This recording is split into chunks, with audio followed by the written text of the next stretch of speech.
Broadway is a part of Sacramento that is very near and dear to our hearts here at ABC 10, and that's because it's the section of town that we call home.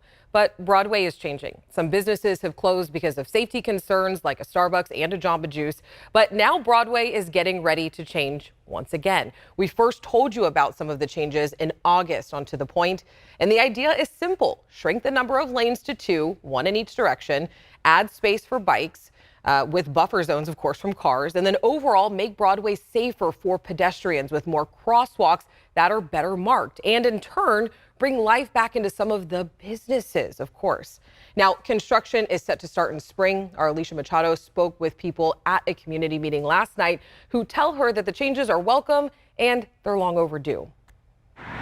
Chances are you've been down Broadway in Sacramento. The busy roadway is set to get a much-needed makeover in the new year. The traffic here in the Broadway corridor is pretty bad.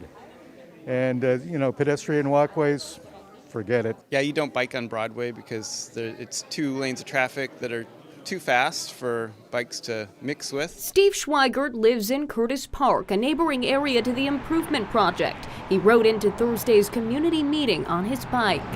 I'm excited to see construction actually happen and make it safer along Broadway and more pedestrian and bike friendly. The city will be adding new bike signals and lanes with a buffer between bicyclists and moving traffic. Broadway will be reduced from 4 lanes to 2 lanes. 1 lane in each direction, a 2-way left turn lane in the middle, and a whole host of upgrades for bikes and pedestrians. For pedestrians, extended curbs, ramps, and flashing crosswalks. It's going to be fabulous. Residents have had concerns about the area over the years. A history of crashes, crime, and businesses moving out. Concerns the city hopes to address with the project. Just a few months ago, the Starbucks on Broadway closed due to safety concerns, and neighboring Jamba Juice closed just weeks before. A Walgreens remains open in the plaza. In August, a person who was shot was found across the street at the Tower Cafe, according to police. I told them, I'm glad you guys are still here because a lot of the businesses are leaving.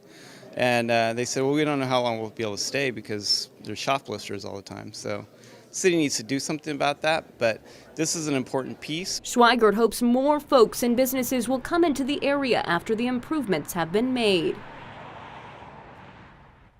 That was our Alicia Machado reporting. Construction on the part of the project between 3rd Street and 24th Street will be happening in 2023. Traffic will be shifted to one side or the other during construction, but the project manager says that there won't be a full shutdown. The city is hoping to launch construction for the last phase in 2024.